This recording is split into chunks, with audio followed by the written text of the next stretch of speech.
વડોદરા વકીલ મંડળની જીત થતાં કોર્ટ સંકુલમાં ફટાકડા ફોડી જશ્ન મનાવવામાં આવ્યો। વડોદરા વકીલ મંડળની હાઈકોર્ટ દ્વારા પરિપત્ર પરત ખેંચતા હડતાલ સમેટી લેવાઈ ગઈ।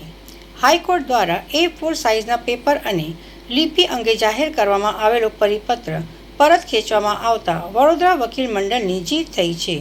હાઈકોર્ટના આ નિર્ણય બાદ વકીલ મંડળ દ્વારા હડતાલના ચોથા દિવસે પોતાની અનિશ્ચિત મુદતની હડતાલ પરત ખેંચવામાં આવી છે। તમામ વકીલોમાં ખુશીનો માહોલ। આજ રોજ વડોદરા વકીલ મંડળના વકીલશ્રીઓની હડતાલનો ચોથો દિવસ હતો। ચોથા દિવસની હડતાલ શરૂઆત થાય એ પહેલા જ નામદાર ગુજરાત હાઈકોર્ટ દ્વારા જે પરિપત્ર અનુસંધાને જે કાળો પરિપત્ર હતો એ પરિપત્ર અનુસંધાને હડતાલ જાહેર કરી હતી એ પરિપત્ર પરત ખેંચ્યો છે। આ જીત વડોદરા વકીલ મંડળના વકીલશ્રીઓની નહીં પરંતુ સમગ્ર ગુજરાત રાજ્યના 2 લાખ વકીલશ્રીઓની જીત છે। કારણ કે જે વકીલશ્રીઓ સમગ્ર ગુજરાત રાજ્યના વકીલશ્રીઓ એક થયા એના કારણે જ આ શક્ય બન્યું છે। હું તમામ આપના માધ્યમથી ગુજરાત રાજ્યના તમામ વકીલશ્રીઓને ખૂબ ખૂબ અભિનંદન પાઠવું છું કે આ જીત આપણી એકતા અને અખંડિતતાની જીત છે। આવનાર સમયમાં પણ જો આપણે આવી રીતે એકત્રિત થયા રહીશું તો આપણને કોઈ પણ જગ્યાએ આપણને તકલીફ નહીં પડે અને આપણને હંમેશા હર જગ્યાએ જીત જ પ્રાપ્ત થશે।